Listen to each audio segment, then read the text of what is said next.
Students, revolution that influence the വേൾഡിൻ്റെ fourth പാർട്ടാണിത്. കഴിഞ്ഞ ക്ലാസ്സിൽ നമ്മൾ ലാറ്റിൻ അമേരിക്ക റെവല്യൂഷനെ പറ്റിയിട്ടായിരുന്നു ഡിസ്കസ് ചെയ്തത്.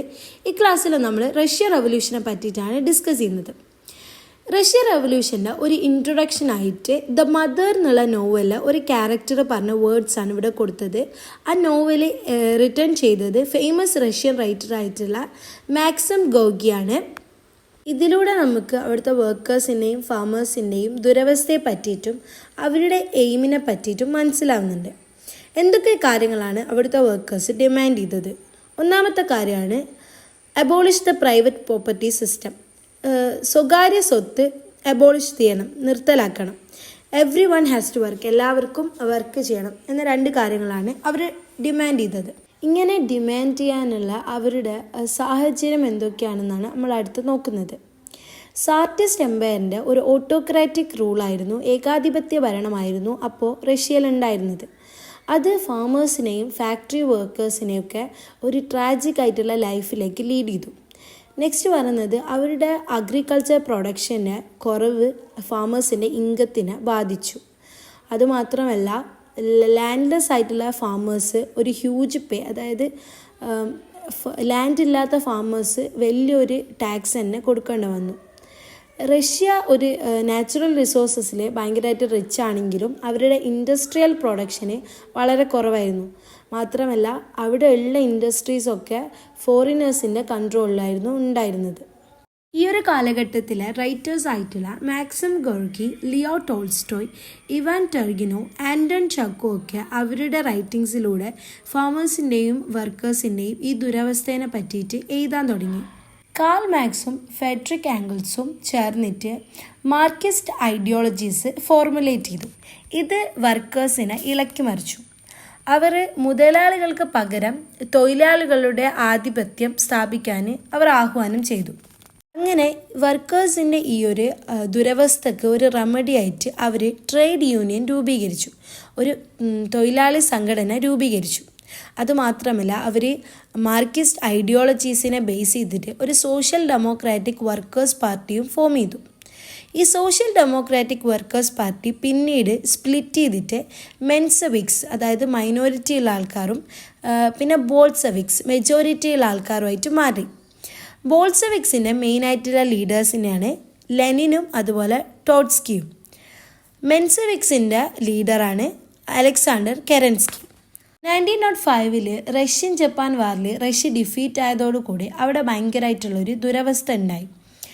അവിടുത്തെ വർക്കേഴ്സൊക്കെ പെട്രോഗാഡിലേക്ക് വലിയൊരു മാർച്ച് നടത്തി.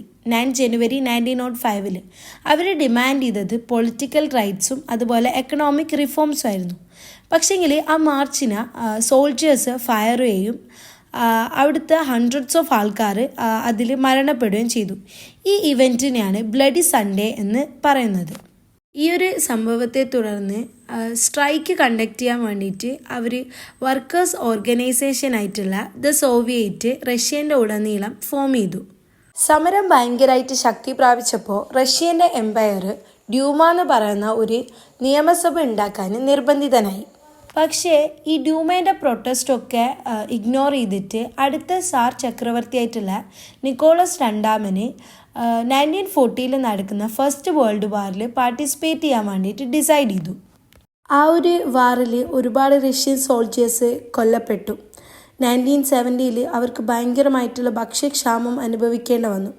തൗസൻഡ്സ് ഓഫ് വുമൻസ് പെട്രോഗാഡിലേക്ക് 8 മാർച്ച് 1970 മാർച്ച് ചെയ്തു. അവർ ബ്രെഡിന് വേണ്ടിയിട്ട് നിലവിളിച്ചു. അതിനുശേഷം ഒരുപാട് വർക്കേഴ്സ് ഓർഗനൈസ് ചെയ്തിട്ട് ഇങ്ങനത്തെ മാർച്ച് ചെയ്ത് പ്രൊട്ടസ്റ്റ് ചെയ്യാൻ തുടങ്ങി. സോൾജേഴ്സ് ബിഗിനിങ്ങിൽ ഇവരെ എതിർത്തിരുന്നെങ്കിലും പിന്നീട് അവരും വർക്കേഴ്സിനോട് ജോയിൻ ചെയ്തു.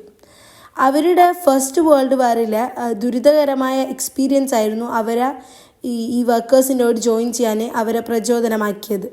അങ്ങനെ വർക്കേഴ്സ് പെട്രോഗാഡിനെ പിടിച്ചെടുക്കുകയും നിക്കോളസ് രണ്ടാമനെ പവറിൽ നിന്ന് ഒഴിവാക്കുകയും ചെയ്തു. അവർ ഒരു പ്രൊവിഷണൽ ഗവൺമെൻറ് ഫോം ചെയ്തു. പ്രൊവിഷണൽ ഗവൺമെൻറ് എന്ന് പറഞ്ഞാൽ ഒരു താൽക്കാലിക സർക്കാർ ഫോം ചെയ്തു. മെൻസെവിക്കിൻ്റെ ലീഡറായിട്ടുള്ള അലക്സാണ്ടർ കെറൻസ്കീൻ്റെ അണ്ടറിലാണ് അവരിത് ഫോം ചെയ്തത്.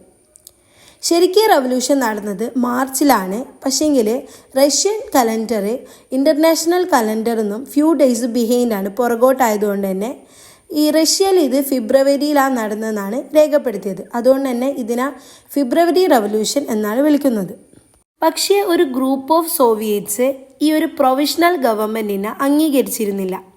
ഈ ഒരു സമയത്ത് സ്വിറ്റ്സർലാൻഡിലായിരുന്ന വ്ളാഡിമിർ ലെനിന് റഷ്യയിലേക്ക് തിരിച്ചു വരികയും അദ്ദേഹം പ്രൊവിഷണൽ ഗവൺമെൻറ്റിനെതിരെ സ്ട്രോങ്ലി ഒപ്പോസ് ചെയ്യുകയും ചെയ്തു. അദ്ദേഹം ആർഗ്യൂ ചെയ്ത കാര്യമാണ് ഈ എൻറ്റയർ പവർ സോവിയറ്റ്സിലേക്ക് ട്രാൻസ്ഫർ ചെയ്താൽ മാത്രമേ ഈ ശരിക്കുള്ള റവല്യൂഷൻ്റെ ലക്ഷ്യം എന്താണെന്ന് തിരിച്ചറിയുള്ളൂ എന്നാണ് അദ്ദേഹം ആർഗ്യൂ ചെയ്തത്. ബോൾസെവിക്സും സോവിയറ്റ്സും അദ്ദേഹത്തിന് സപ്പോർട്ട് ചെയ്തു. അവർ റഷ്യയിലെ നൂറ്റാണ്ടുകൾ പഴക്കമുള്ള സാമ്പത്തിക പിന്നോക്കാവസ്ഥയും പിന്നെ അവിടുത്തെ ഇനീക്വാലിറ്റിയും ഇല്ലാതാവണമെങ്കിൽ ഒരു പ്രോളിറ്റേറിയൻസ് അതായത് വർക്കേഴ്സ് ഗവൺമെൻറ് വേണമെന്ന് അവർ സൂചിപ്പിച്ചു. ഇതുകൂടാതെ അവർ കുറച്ച് ഡിമാൻഡ്സും കൂടി പുട്ട് ഫോർവേഡ് ചെയ്തു. റഷ്യനെ ഫസ്റ്റ് വേൾഡ് വാറിൽ നിന്നും വിഡ്രോ ചെയ്യണം. ലോഡ്സിൻ്റെ കയ്യിൽ നിന്ന് അവർ ഓൺ ചെയ്യുന്ന ലാൻഡ് സീസ് ചെയ്തിട്ട് അത് ഫാമേഴ്സിൻ്റെ ഇടയിലേക്ക് ഡിസ്ട്രിബ്യൂട്ട് ചെയ്യണം. പിന്നെ ഫാക്ടറീനെ ഒരു പബ്ലിക് പ്രോപ്പർട്ടി ആയിട്ട് മാറ്റണം. ഇതൊക്കെയായിരുന്നു അവരുടെ ഡിമാൻഡ്സ്. പിന്നീട് ഒക്ടോബർ 1917 ബോൾസെവിക്സ് ഒരു ആർമഡ് റിബേലിയൻ തന്നെ ഓർഗനൈസ് ചെയ്യുകയും അത് പ്രൊവിഷണൽ ഗവൺമെൻറ്റിനെതിരെ നയിക്കുകയും ചെയ്തു. ഈ ഒരു സംഭവത്തെ തുടർന്ന് കെറൻസ്കി നാട് വിടുകയും റഷ്യ ബോൾസെവിക്സിൻ്റെ അണ്ടർ കൺട്രോളിലാവുകയും ചെയ്തു. ഈ ഒരു ഇവൻറ്റിനെ ബോൾസെവിക്സ് പവർ ഏറ്റെടുത്ത ഈ ഒരു ഇവൻറ്റിനെയാണ് ഒക്ടോബർ റവല്യൂഷൻ എന്ന് പറയുന്നത്. റഷ്യൻ്റെ കലണ്ടറിലെ പ്രകാരമാണ് ഇതിനെ ഒക്ടോബർ റവല്യൂഷൻ എന്ന് പറയുന്നത്. പിന്നീട് അവർ സോവിയറ്റുകളുടെ ഒരു സമ്മേളനം വിളിച്ചു കൂട്ടുകയും ഒരു ക്യാബിനറ്റ് അതായത് ഒരു മന്ത്രിസഭ രൂപീകരിക്കുകയും ചെയ്തു. ഈ ക്യാബിനറ്റിൻ്റെ അധ്യക്ഷനായിട്ട് അവർ ലെനിനെ തിരഞ്ഞെടുക്കുകയും ചെയ്തു. ഇനി നമുക്ക് റഷ്യ റവല്യൂഷൻ്റെ റിസൾട്ട് എന്തൊക്കെയാണെന്ന് നോക്കാം. റഷ്യ ഫസ്റ്റ് വേൾഡ് വാറിൽ നിന്നും വിഡ്രോ ചെയ്തു. അവർ ഭൂമി പിടിച്ചെടുത്ത് അത് കർഷകർക്ക് വിതരണം ചെയ്തു. പബ്ലിക് സെക്ടർ അതായത് പൊതുമേഖലയ്ക്ക് അവർ പ്രാധാന്യം കൊടുത്തു. ഒരു കേന്ദ്രീകൃത ആസൂത്രണം ഇൻട്രൊഡ്യൂസ് ചെയ്തു. സയൻസ്, ടെക്നോളജി, എക്കണോമി എന്ന ഫീൽഡിലൊക്കെ ഒരുപാട് ഡെവലപ്മെൻറ്റ്സ് ഉണ്ടായി. ന്യൂ കോൺസ്റ്റിറ്റ്യൂഷന് 1924 നിലവിൽ വന്നു. വിവിധ സോവിയറ്റ് റിപ്പബ്ലിക്കിനെയും കൺസോൾട്ട് ചെയ്തിട്ട് അവരൊരു union Soviet socialist republic form ചെയ്തു. സോഷ്യലിസ്റ്റിക് ഐഡിയാസ് വേൾഡിൽ ഉടനീളം അവർ സ്പ്രെഡ് ചെയ്തു. അപ്പോൾ ഇതോടുകൂടി നമ്മുടെ റഷ്യ റവല്യൂഷന് ഇവിടെ അവസാനിച്ചു. റഷ്യ റവല്യൂഷൻ നിങ്ങൾക്ക് കുറച്ചുകൂടെ ഈസി ആയിരിക്കും പഠിക്കാൻ, കുറച്ചുകൂടെ ഇൻട്രസ്റ്റിംഗ് ആണ്. ഒരു കഥ പഠിക്കും പോലെ പഠിച്ചാൽ കുറച്ചുകൂടെ സിമ്പിളായിട്ട് തോന്നും. അപ്പോൾ ഇതോടുകൂടി ഇന്നത്തെ ക്ലാസ് കഴിഞ്ഞു. നെക്സ്റ്റ് പോർഷൻസ് നമുക്ക് നെക്സ്റ്റ് ക്ലാസ്സിലെടുക്കാം.